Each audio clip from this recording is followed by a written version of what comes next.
Hello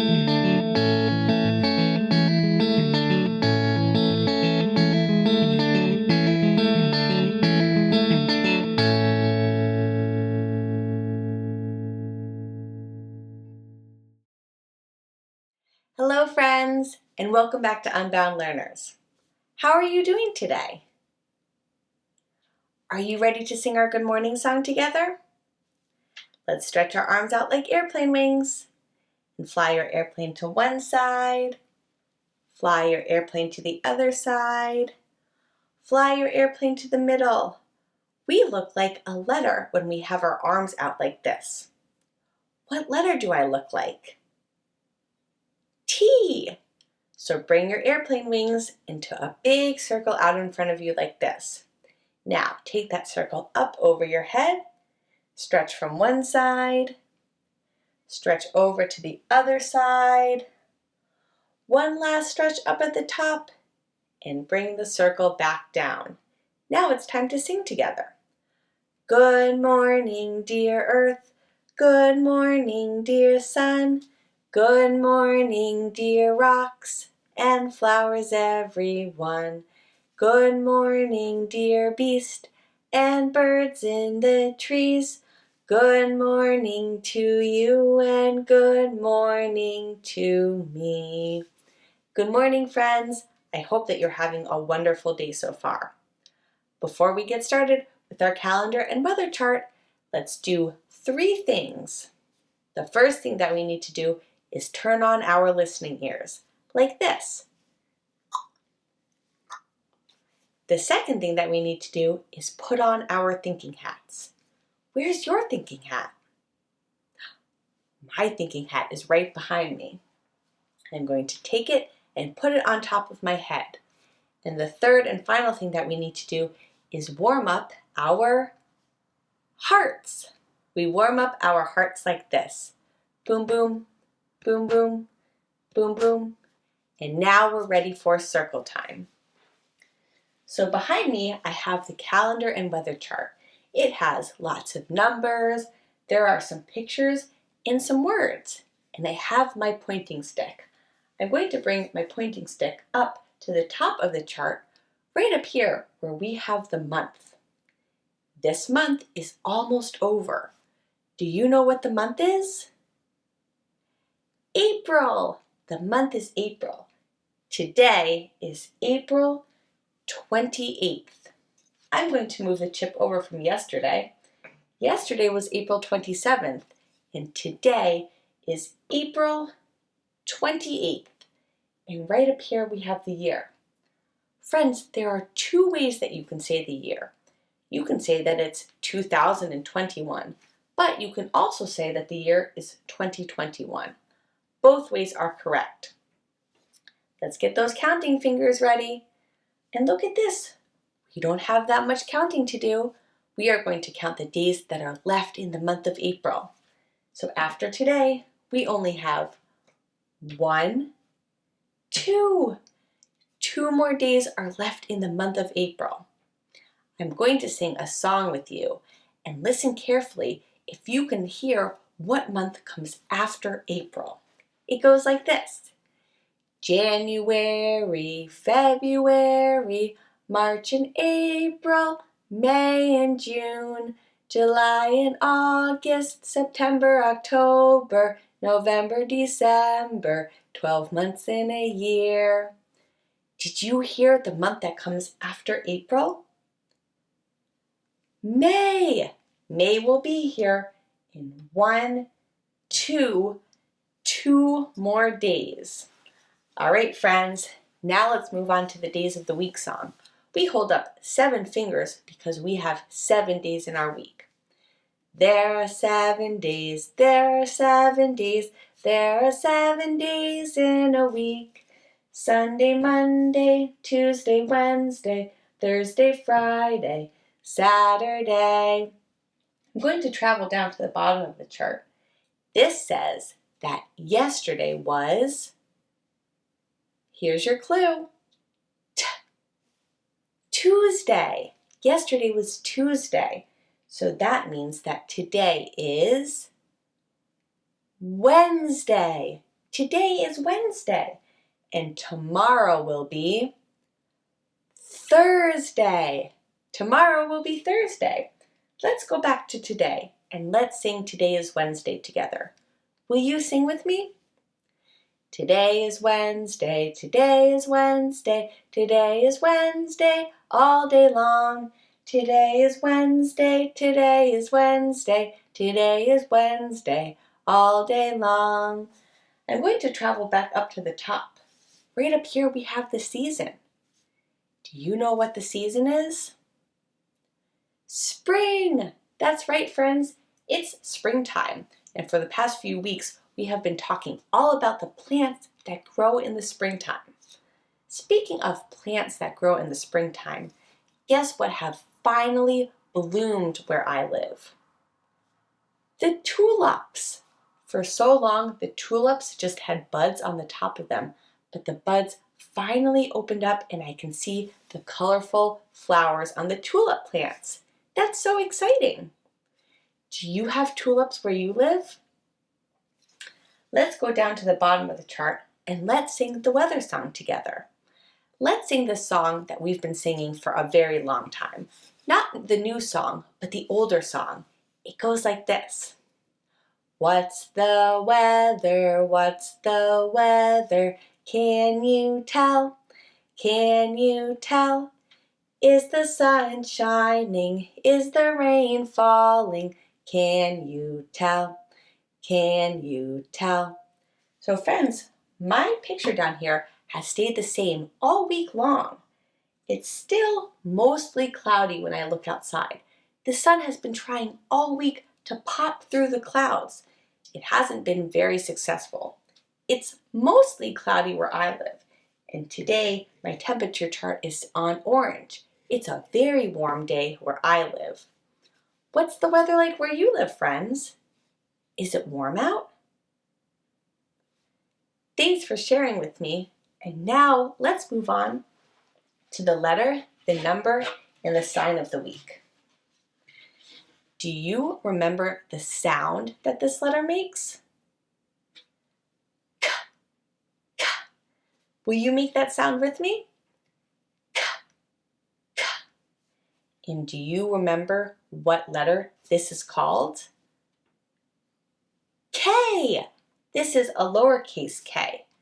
K says k, k.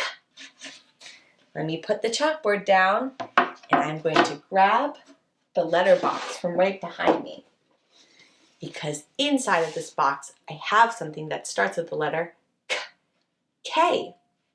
Here's your first clue. This is a type of a small instrument. This instrument has a hollow tube and it has an end where you blow through and it makes a buzzing sound. Do you know what it could be? Let me show you. This is called a kazoo. Kazoo starts with the letter K. K. So right here, this is the part that you blow the air through. This tube is hollow and the sound comes out of the top and out of the back. And it sounds kind of like a buzzing sound. Have you ever played a kazoo before? This is how you write a lowercase k. K.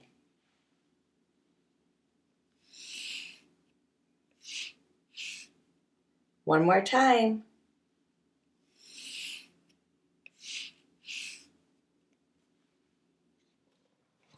Let's take a look at the number of the week. Do you remember what number this is? 21.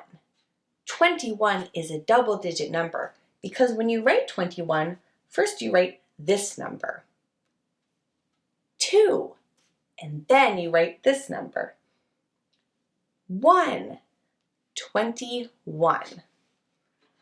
Let's grab the piece of chalk, and if you have something to write with, you can practice writing 21 tally marks with me. If not, we can just count together. 1, 2, 3, 4, 5 goes across, 6, 7, 8, 9, 10 goes across.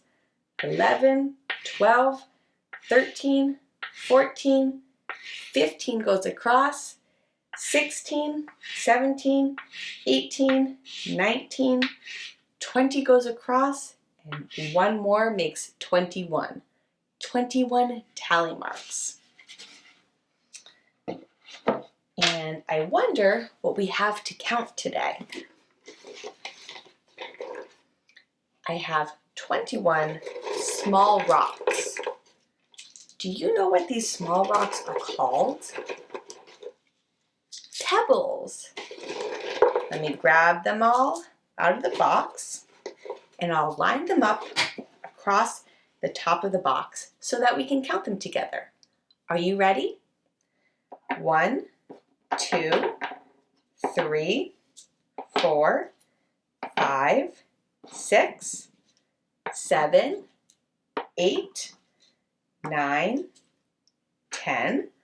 I'm going to start another row right below it. 11, 12, 13, 14, 15, 16, 17, 18, 19, 20, and one more makes 21. 21 pebbles. This week I taught you how to say tree in sign language. Will you show me how to say tree? That's right, friends. And let's do that one more time, all together. Tree.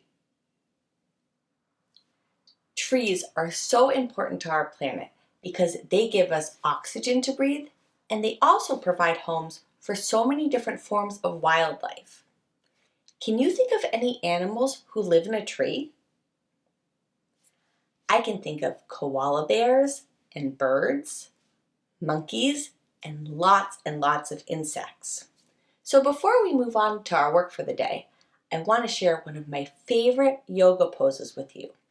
It's called tree pose, and we can do it together if you would like. For tree pose, you need to stand up. So let's all stand up together. So for this pose, you're going to pretend that your feet are the roots, your legs and your stomach are the tree trunks, and your arms are going to stretch out like branches. So first, make sure that your feet, the roots, are nice and strong and grounded. Keep your tree trunks straight and strong. And if you're comfortable, you can stretch your arms out like branches. Here's the tricky part, friends. Once you are straight and strong, you can move one of your roots up like this. So you're going to take your foot up to your ankle, and if you have really great balance, you can move your root up your leg like this. Keep your tree trunk strong, your branches up in the air, and plant that root firmly on the ground.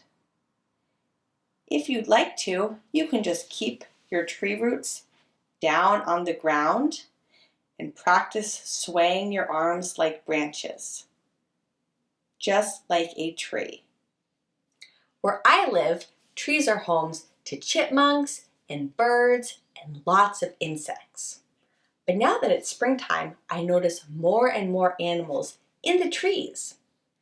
Today, you are going to make a bird feeder and hang it from a tree. But I wonder if birds will be the only animals to enjoy this special treat. A few weeks ago, we learned that birds build nests in the springtime where they hatch their eggs.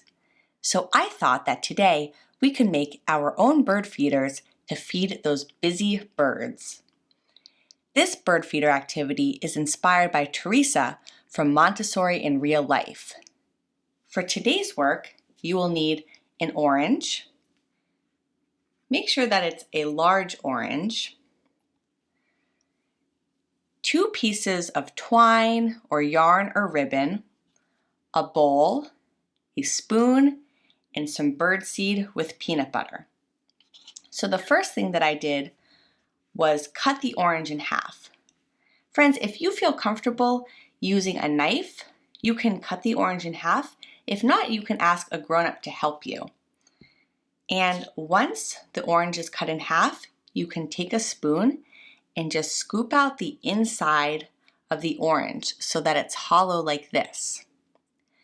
Next, you're going to have your grown-up make 4 holes along the top part of the orange. 1, 2, 3, 4. So those holes are where you're going to string the yarn through so that it can hang from a tree. Now, I did not have any birdseed at my house, so instead I made my own birdseed. I used some sunflower seeds, some raw quinoa, a little bit of chia seeds, and some oatmeal, and I mixed it all together with peanut butter so that it can stick together. So if you have birdseed that is already prepared, all you have to do is mix it with some peanut butter. If not, you can make your own birdseed with some seeds that you have at your house or any grains and just mix that with peanut butter. Next, you are going to take 1 piece of the yarn or the twine, whatever you have at your house. I cut 2 pieces a little bit under 2 feet long each. And again, friends, this part you can ask your grown-up to help you with. I'm going to take one end and just bring it through the hole like this and knot it up. I'm going to add a few knots just to make sure that it doesn't come undone when it's hanging from the tree. And then I'm going to bring the other end to the other side of the orange like this and loop it through on the opposite side. Now I recommend tying the string before you add the birdseed, because once the birdseed is inside of the orange, it's hard to find those holes. I'll add one final knot right here. So this is all attached. And next, I'm going to get the second piece of yarn and loop it through the third hole. Tie a few knots so that it's secure. And the other end will go on the opposite side of the orange, right here in the fourth and final hole. Sometimes the inside is pretty slippery, so it may be difficult, there we go, to find that piece of yarn. So tie a few knots. There we go. So this is all ready to hang, but first we have to add the most important part, the birdseed. So I'm going to take some spoonfuls and just fill up the orange like this. I'm not going to fill it up too much because I don't want it to overflow, but I definitely want to make sure that there's enough birdseed in there for those busy birds to eat. And there we go, friends. We have a bird feeder that is all ready to hang from a tree. So I know that when I was talking about doing this activity with my son, he said he wanted to hang it from the tree right outside of the window so that we can watch it. And you can always make a second bird feeder with the other half of the orange. Thank you, Teresa, for this great activity. And let's get back to circle time. Welcome back to circle time, friends. So if you don't have your own tree, the next time that you go to a park or a playground or a hike in the woods, you can hang the bird feeder from a tree that you find there. Because everything on the bird feeder is biodegradable, that means that everything will decompose and break down once the birds are finished eating it. Thanks for learning with me today. If you haven't already, please subscribe to my channel. Give this video a big thumbs up and find me on OutSchool for my live and interactive classes. You can also support my channel by checking out my Patreon page and gain access to bonus features for your child. Before we go, we have one last song to sing. Goodbye, friends. Goodbye, friends. Goodbye, friends. I'll see you next time. Thanks for learning with me today. I hope you have a wonderful day, and I'll see you tomorrow.